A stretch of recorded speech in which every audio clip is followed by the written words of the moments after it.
On this Thursday edition of Locked On Grizzlies, the All-Star break is officially here for Memphis. Coming off of a tough loss in Los Angeles to the Clippers, we're going to break down how that transpired, what Jaren Jackson needs to do next to take the next step as a player, and looking at the standings heading into the break for Memphis. All that and more on this edition of Locked On Grizzlies. Let's lock in.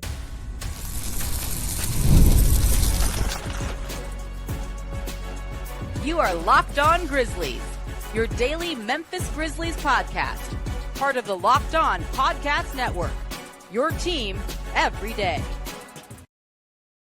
Thank you for being with me on this Thursday edition of Locked On Grizzlies. It is I, Joe Mullinax, flying solo. DeMichael Cole is literally at this time leaving on a jet plane, heading out west for the All-Star Game festivities. Rising stars, of course, Jalen Wells, Zach Edey, and Jaren Jackson Jr. all participating in a variety of events. It's going to be great to see DeMichael's coverage for the commercial appeal out there in Memphis, Tennessee. For today, you get me solo here on Locked On Grizzlies. Again, Joe Mullinax, happy to be talking Grizzlies basketball with you for the next 30 minutes or so. We are free and available wherever you get podcasts as proud members of the Locked On Podcast Network, your team each and every single day. Like, comment, rate, review, subscribe on Apple, Spotify, Amazon, YouTube. Literally anywhere you get a podcast, you can get Locked On Grizzlies. Make DeMichael and myself part of your NBA and Memphis Grizzlies content consumption each and every time that an episode drops. And of course, we have a free daily newsletter now. Go to lockedondaily.com, click on the Locked On Grizzlies tab. You'll get Grizzlies words from me, fantasy basketball advice, NBA analysis at large, and so much more. Go to lockedondaily.com and subscribe to our free daily newsletter. If you're an everydayer of Locked On Grizzlies and you've been checking out the show for some time, today's episode is going to sound a bit like a broken record, okay? Not necessarily because I'm going to repeat myself over and over again, but the themes that have been issues for Memphis in losses this season are going to rear their ugly heads once more. The Grizzlies lose to the Los Angeles Clippers on Wednesday night, 128-114. Double-digit loss in Los Angeles to a good Clippers team. And DeMichael and I talk a lot about matchups here on the podcast. And I would say after watching that game, my concerns about the Clippers were justified. The Clippers are a tough matchup for Memphis. They have physicality. They have point-of-attack defenders. When Kawhi Leonard is on the court, they are a tough team to beat, regardless of who you are. And of course, problem number one for Memphis, nice lead in here, not having Ja Morant on the court due to injury is another big check mark for the Grizzlies struggling. Without Ja, the Clippers were able to focus more extensively on Jaren Jackson Jr., which we'll talk more about here momentarily. No disrespect to Desmond Bane. He is not the quality of player that Ja Morant is, especially with the ball in his hands. And while Bane did some good things, Desmond Bane had a red-hot first quarter. Memphis won the first quarter of this game, 39-28. It looked like it was going to be a really impressive outing for the Grizzlies offensively. But what do the Clippers do behind Ty Lue, one of the better head coaches in the NBA? They make adjustments. From that point on, because the game was pretty much decided heading into the fourth quarter, Memphis only scored 24 points in the second quarter, 21 points in the third quarter. Meanwhile, the Clippers scored 38 points in the second, 36 in the third. Do the math. That is a 29-point advantage across both the second and third quarter, negating the 11-point advantage that Memphis earned in the first frame. Desmond Bane was really good in that first quarter, kind of disappeared after that. The Clippers adjusted, made some adjustments on Bane, and they defended Jaren a certain way that they would not have been able to defend Jaren if Ja was on the court. And we'll talk more about that. So it's not making excuses because the Grizzlies should be used to not having Ja Morant on the court at this point, but it does impact them. Another absence in this game that hopefully is not a long-term absence. Hopefully he returns for the Indiana Pacers game next week coming out of the All-Star break. Vince Williams Jr. Vince Williams Jr. doesn't play. He's missed a ton of time this year, as we well know, and he wrecks so much of what an opposing team tries to do. I mentioned earlier how many point-of-attack defenders the Clippers have. Chris Dunn, Kawhi himself. They have several players on that roster that are able to be on someone that has the ball in their hands and make their lives miserable. Vince Williams Jr. is that for the Grizzlies. And now that Marcus Smart has been moved on from, whether you agree with it, disagree with it, whatever, the decision's been made. Vince Williams Jr. is that guy for the Grizzlies, and to a lesser extent, Jalen Wells. But Wells is a rookie who's still kind of finding his footing, still young. He does good things, not trying to say he doesn't. But Vince Williams Jr. is somebody that Taylor Jenkins clearly trusts more than Jalen Wells at this stage of the game. And Vince Williams Jr. is a player who has so much to offer in terms of length, his rebounding, all of these things that he does to help winning basketball. So injuries, right? That has an impact. The depth of the Grizzlies was impacted going into the Clippers game. Second night of a back-to-back. Memphis had just played against Phoenix. It was a traveling back-to-back, so they fly into LA late. All sorts of reasons that Memphis might have lost this game. Excuse me. The number one reason Memphis lost this game, here comes that broken record thing I was talking about, though, turnovers. The Memphis Grizzlies had 22 turnovers against the Clippers, and that led to 41 points conceded off of turnovers in favor of Los Angeles. The Clippers scored 128 points. So I'm not a math major, but that's almost a third of the points for the Los Angeles Clippers in this contest coming from the space of the Grizzlies giving Los Angeles the basketball. Turnovers remain an Achilles heel. The number one indicator of whether or not the Memphis Grizzlies win or lose a basketball game is how they handle the basketball, how they turn over possessions, how they put themselves in position to give the other team more opportunities to put the ball in the bucket. If Memphis is not able to handle the rock effectively, if they cannot put themselves in a space where they can make sound decisions, they're not going to win. They'll lose in the first round to just about anybody in the Western Conference because the West is good, really good. We're talking about a Mavericks team or a Warriors team or a Kings team that might be that 7 or 6 seed. And the Lakers, who had a terrible loss to the Jazz, a reason to not get too upset on this Thursday. I'm pretty sure the Lakers are better than the Jazz, but it was a getaway game for a vast majority of the NBA heading into the break. Still, the turnovers showed a lack of care for the basketball. And you can't just chalk that up to the pace that the Grizzlies play with. You can't. If that is your number one, I don't care about turnovers that much at all because of the pace and the way the scheme, then Memphis isn't going to contend because the turnovers are crippling their offense. And it's their best players committing those turnovers. Desmond Bane had 5 turnovers in the game. Jaren Jackson Jr., who we'll talk more about here in a moment, had 5 turnovers in the game. That's not acceptable. That can't be something that we just write off and say, it's a byproduct of the schemes that they run. I guess you can accept that, but you're also accepting Memphis not being a true title contender, if that is your thought process. So a tough loss for the Grizzlies in Los Angeles. As I mentioned, the Lakers lost to the Jazz. There were a couple of interesting outcomes. I think it's important to point out, obviously, you want to win every game, but it was a getaway game for a majority of the league. It was the second night of the back-to-back, and no Ja and no Vince Williams Jr. And coming out of the break, stringing together games for these guys is going to be extremely important. We have to see that for Memphis. It's important for anybody in the NBA, but for the Grizzlies in particular, because you are now heading into the break. And again, we'll talk about the standings here in a moment. Here today on Thursday, a few NBA games, 5 to be exact, but a majority of the league is now on break, right? Going into this break, Memphis has to hopefully get healthy in key spots with Ja and Williams Jr. Hopefully it's not something that's a long-term concern. Memphis hasn't made it seem like it's a long-term concern. They have to get these guys back on the court consistently because you have to build that chemistry. The Memphis Grizzlies have put themselves in a position, again, we'll talk about the standings in a moment, they're almost certainly going to be in the playoffs, right? That's great. What is that going to look like, though? You basically have 28 games left on your schedule, month and a half of play, a little more than that.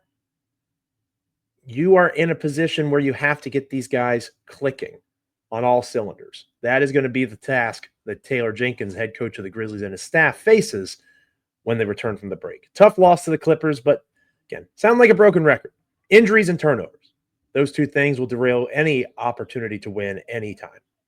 When we come back here on Locked On Grizzlies, we will talk about Jaren Jackson Jr. in particular, one of his more quiet outings, how the Clippers did it, what Jaren has to do to grow from it. Coming up next. Stick around. Today's episode of Locked On Grizzlies is brought to you by WayFair. After the holiday hustle, there's nothing like giving your home a little TLC. I always find that decluttering and refreshing my space helps me get back into a routine. Whether you're tidying up, clearing out, or just want to give your space a new look to start the year, WayFair has everything that you need, all within your budget. Furniture, huge selection from WayFair that fits any style and any budget.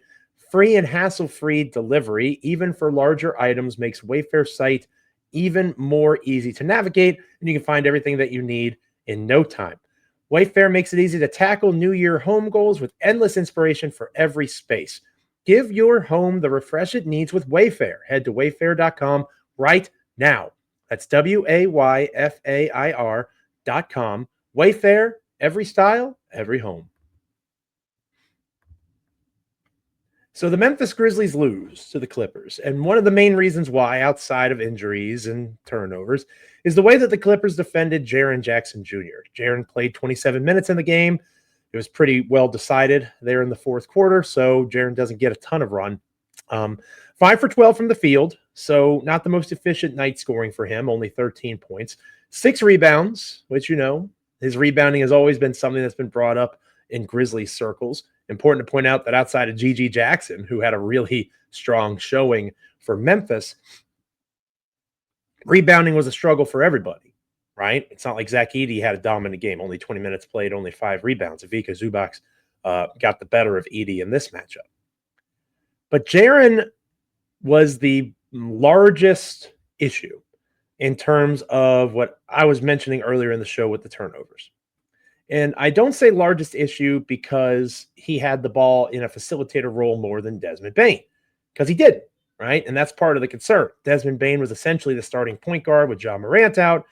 Dez had only 4 assists. He usually has more, to 5 turnovers. That's not good enough from Dez. But Jaren had 5 turnovers, and he is a big, right? He is not somebody that is asked to initiate offense. In fact, if you watch the Grizzlies play, a lot of what Jaren does is iso ball. Right? They get him the ball on either side of the three-point line, either side of the court, and allow him to work. The Clippers know that. And that's one of the differences as the team, A, doesn't have Ja Morant on the court. Talked about that a little bit earlier. And B, as teams get used to this new version of Jaren Jackson Jr. This Jaren Jackson Jr. that is one of the better scorers in the NBA, the highest points per game player on the highest scoring offense in the NBA, the Memphis Grizzlies. The Clippers threw double teams at him. The Clippers blitzed him on his moves as he got into his movements, because the Clippers know that once Jaren tries to get to that left hand that he loves to try to shoot with in particular, he's not passing the basketball. He's not passing the basketball. The ball is stopping with Jaren. And once you stop his progress toward the basket, he is not consistently capable of moving the ball out of his hands, finding the open shooter. That has been a problem for Jaren for a while. And I want to stress, Jaren is still an all-NBA player, right? The way that he has produced, the way that he's competed, all of the things that he's done this season, that doesn't change because of one poor performance. But it's not just one poor performance in terms of the issues with facilitation for Jaren. I've been talking about this for a long time. The assist numbers matter. Not because I want him to be a point guard on the court as a big, but because he needs to be able to protect possessions. His assist percentage is still better than it was before last season. I want to stress that. Jaren was at 4.8% in 2022-2023, according to Cleaning the Glass. Not good enough, right? Nowhere near good enough. But he's taken a drop from last season to this season. Last season with Ja out so much, he carried so much of the burden for the Grizzlies. He was at 13.3% assist percentage last year. This year, 11.1. So it's dropped off. Still the second best season of his career in that regard. But teams know that Jaren Jackson Jr. is not the one at this point of his career to kick the ball out on double teams. Whether he panics, whether he's unsure, whether he's too predictable with that left hand, whatever the case might be, they are able to disrupt his flow. And when that happens, especially with Morant out, the Grizzlies are going to struggle offensively. Jaren has to continue to keep his eyes up. Jaren has to continue to be in a spot where he makes an extra pass. And he has to anticipate better. That is the next step for this all NBA version of Jaren Jackson Jr. For him to be a better player for the team, where he is the focal point offensively. Teams like the Clippers, teams like the Nuggets, the Rockets, they are going to know what Jaren Jackson Jr. does. And especially the Clippers and the Rockets have numerous point of attack defenders that are able to move athletically on the perimeter, close those gaps, hit those double teams, and really pressure Jaren to make decisions. And that has to improve. He is a part of the larger Grizzlies issue, right? The turnover thing is a problem for the entire roster. But Jaren is the catalyst because of his role as that lead scorer. If he cannot make the right decision with the basketball in his hands, the Grizzlies are going to struggle mightily. So Jaren got to the free throw line 5 times. You'd like to see that a little bit higher, but that's an average-ish number. Jaren only took 2 threes. So that means he was 5 for 10 in terms of driving to the basket. He didn't settle throughout the game. But he did get pressured with the ball in his hands. And that leads to him having pressure on him in other areas of his game. 5 personal fouls in this contest. Jaren gets frustrated. Every once in a while, he picks up one of those silly fouls that he shouldn't pick up. He regresses back to the Jaren Jackson Jr. that we saw several years ago. The Jaren Jackson Jr. that talking heads on TV still bring up every once in a while, even though he's not around nearly as much as he once was. Jaren used to foul a heck of a lot more than he does now. For comparison's sake, his foul percentage the last 2 seasons has been 3.9, according to Cleaning the Glass. So that is the amount of defensive fouls the player commits per team play. Back, 5 seasons ago, we're talking about a 5-6% guy. So he's cut that issue almost entirely in half. Doesn't stop people from saying it still. But you can see when he has those nights where he is frustrated, it can be a domino effect and go into other areas of his game as well.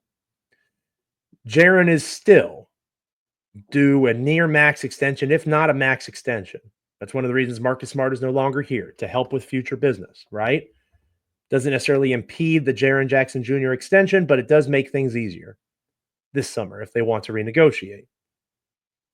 I am curious to see how he responds to the experience of being at the All-Star game by himself. No Ja Morant, right? Jalen Wells, Zach Edey, maybe they're hanging around, but they might be gone too. The literal light of the Memphis Grizzlies from a national perspective is going to be on Jaren Jackson Jr. and Jaren Jackson Jr. alone. Jaren's never had that before. His other All-Star experience was with Ja by his side. And I'm sure, knowing the kind of player and the kind of person publicly, I don't know Jaren privately, that's the only reason I say that, but knowing the kind of person publicly that Jaren is, he probably will say and prefer that someone else from the Grizzlies be with him. He likes to share that spotlight. But at least for now, this is Jaren's team. At least for now, this is Jaren's moment to be in the sun, representing the organization on the national stage this weekend. How does he come out of that experience? Because that can be transformative. Does he take opportunities to work with these other players in a very small sample, right? Like a one all-star practice that's barely a practice. We have this new structure of the all-star game that I'm sure we'll talk about on tomorrow's show. Does he take this experience and progress even further? That's what I'm interested in watching. And does he come back next week with a renewed vigor for being what he was last season in terms of a passer of the basketball? He's dropped off about 2 percentage points in that assist rate. He gets flustered on those blitzes. Learning and growing and continuing to develop that part of his game. That matters so much for Memphis in terms of where they are as a real or pretend contender. When we come back here on Locked On Grizzlies, we're going to close out this episode of the show, taking a look at the Grizzlies at the All-Star break, where they fit in the standings. We're going to talk about that next. Stick around. Welcome back to Locked On Grizzlies. I am your host, Joe Mullinax, flying solo on this episode. No DeMichael Cole. He is literally flying as we speak, potentially, depending on when you're checking this episode out, leaving on a jet plane, heading to the festivities out west for the All-Star game. Make sure you're following him at DeMichael C. Follow me at Joe Mullinax. All sorts of great content coming up over the next few days for the All-Star break and for Jaren Jackson Jr., Zach Edey, Jalen Wells participating in the events. So again, there's 5 games tonight on the NBA slate, so it's not quite over for the league just yet in terms of the All-Star break, but the Grizzlies are done for the All-Star break. And when we look at the standings, it's important to point out that teams like the Mavericks, the Rockets, the Warriors, the Kings, Minnesota, the Clippers again, second out of a back-to-back for them, traveling to Utah, there are still pieces that can adjust and change, right? But this is where we are as of Thursday morning, February 13th. The Oklahoma City Thunder are the class of the West. Not too much of a surprise. 44-9, an 83% win percentage.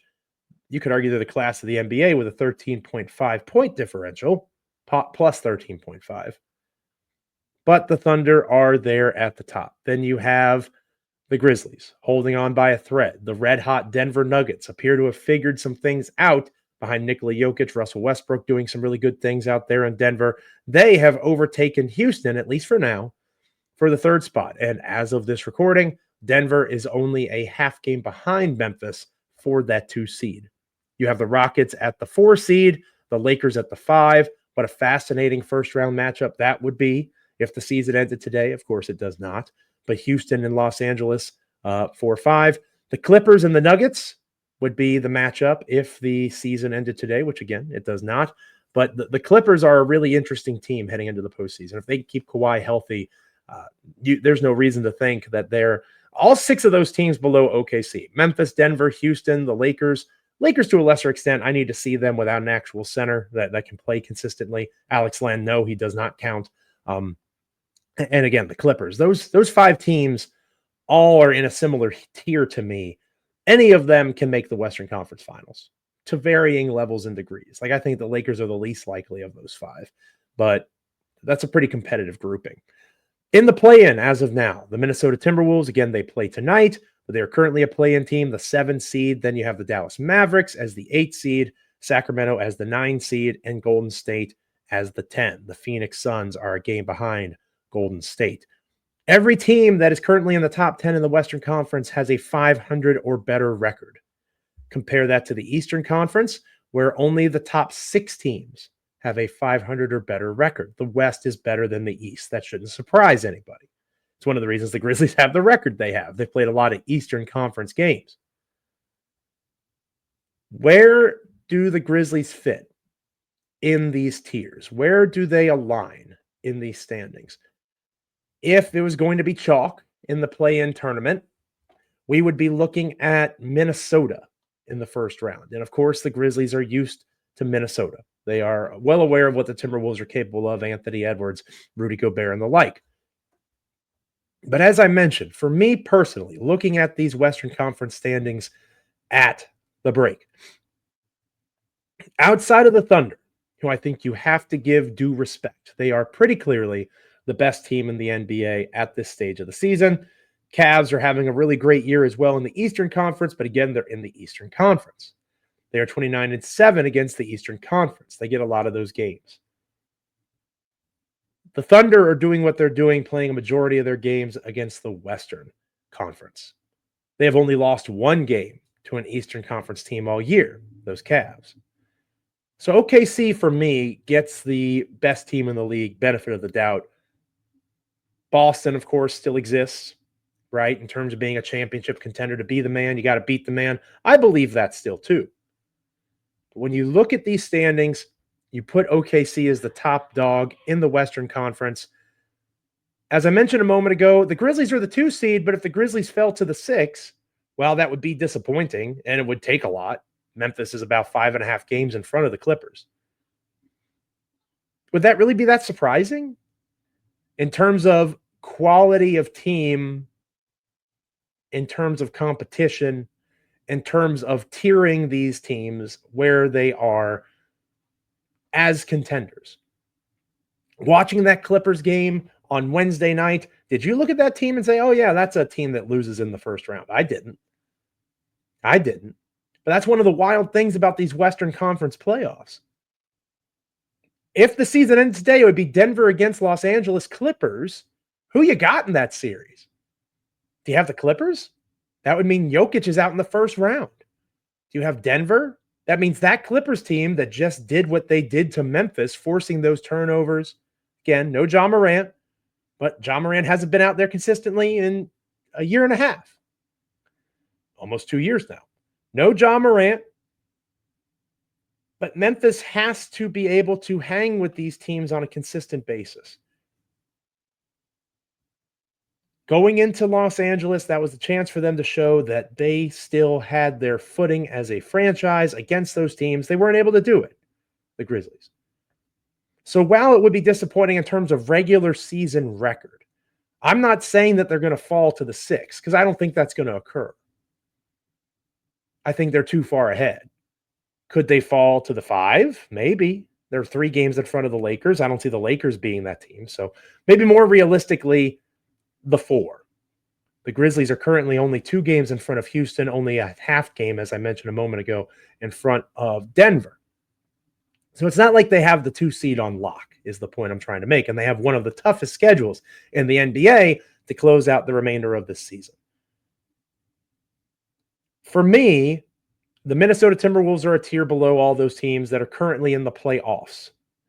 I feel like the tiers out west are actually pretty accurate, give or take a Lakers. Again, Luka Doncic and LeBron, I have to see it more consistently before I can definitively say the Lakers are a team to contend with now. Down the road with Luka, yeah, I think they're a team to contend with. But what does that look like in the here and now? Who's going to play defense for that Lakers team? I think that's a fair question. And with Anthony Davis out for the foreseeable future in Dallas, I don't see the Mavericks hanging around too well beyond the play-in. The Kings have done some good things, but they've also cooled off a little bit of late. 5-5 in their last 10 games. The Warriors are 5-5 in their last 10 games. So for me, the standings in the Western Conference at the All-Star break for the Memphis Grizzlies are actually pretty indicative of the tiers that I have out west. If I had to rank the teams, I'd go Oklahoma City 1 for obvious reasons. I think you go Denver 2, the way that they've played and the fact that they have Nikola Jokic, the undisputed, well, maybe not undisputed, but pretty clear best player on the planet. And Denver is 8-2 in their last 10, playing really good basketball. I think I'd go Grizzlies 3, Houston 4, Clippers 5. And I think that's the tier, with the Lakers potentially jumping up into that to see once we see what LeBron looks like. So again, my top 5 in the Western Conference, this is not the standings. This is just how I would rank them going into the All-Star break. Oklahoma City, Denver, Memphis, Houston, Clippers. And if you want to flip Memphis and Denver, I'm cool with that. But again, Nikola Jokic exists, and this is an NBA where having the best player on the court matters. So I give the Nuggets the head nod there.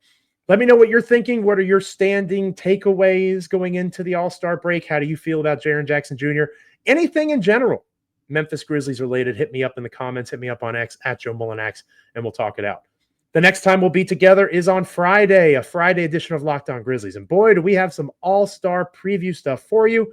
Talking about the Rising Stars Challenge with Jalen Wells, Zach Edey participating.